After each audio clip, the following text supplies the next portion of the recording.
અમરેલીથી મહત્વના સમાચાર મળી આવ્યા છે કે જાફરાબાદ તાલુકાના વાંઢથી વહારસપુર જતા રોડ પર સતત ઓવરલોડિંગ અને કન્ટેનર ફસાતા ટ્રાફિકની સમસ્યા સર્જાઈ રહી છે।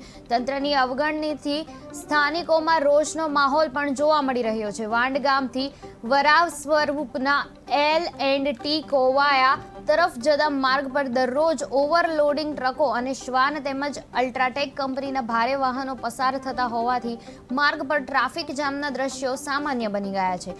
એક કન્ટેનર ટ્રક રોડ ઉપર ફસાઈ જતા કલાકો સુધી ટ્રાફિક જામ રહેવા પામ્યો હતો, જેને કારણે વાંઢ અને આસપાસના ગામોમાંથી કંપનીમાં જતા કર્મચારીઓને ભારે તકલીફોનો સામનો પણ કરવો પડ્યો હતો।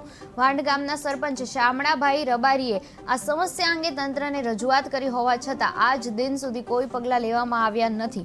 રોડની બંને સાઈડ પર માટીનું પુરાણ નહીં થતા ઓવરટેક કરતી વેળાએ વાહનો પલટી મારી જાય છે, જેને લઈને અકસ્માતનો ભય પણ સતત રહે છે। સ્થાનિકોએ તંત્ર અને કોન્ટ્રાક્ટરની બેદરકારી માટે કડક કાર્યવાહી કરવાની માંગ સાથે રસ્તાનું તાત્કાલિક મરામત કામ હાથ ધરવા માંગ ઉઠાવી છે।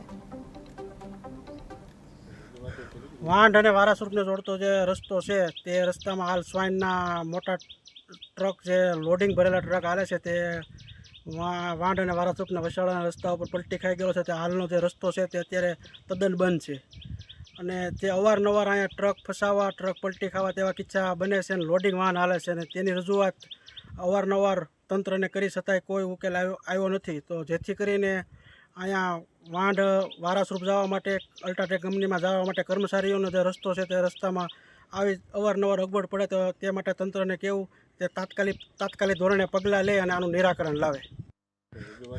વાંઢ અને વારાસુરને જોડતો જે રસ્તો છે તે રસ્તામાં હાલ સ્વાઇનના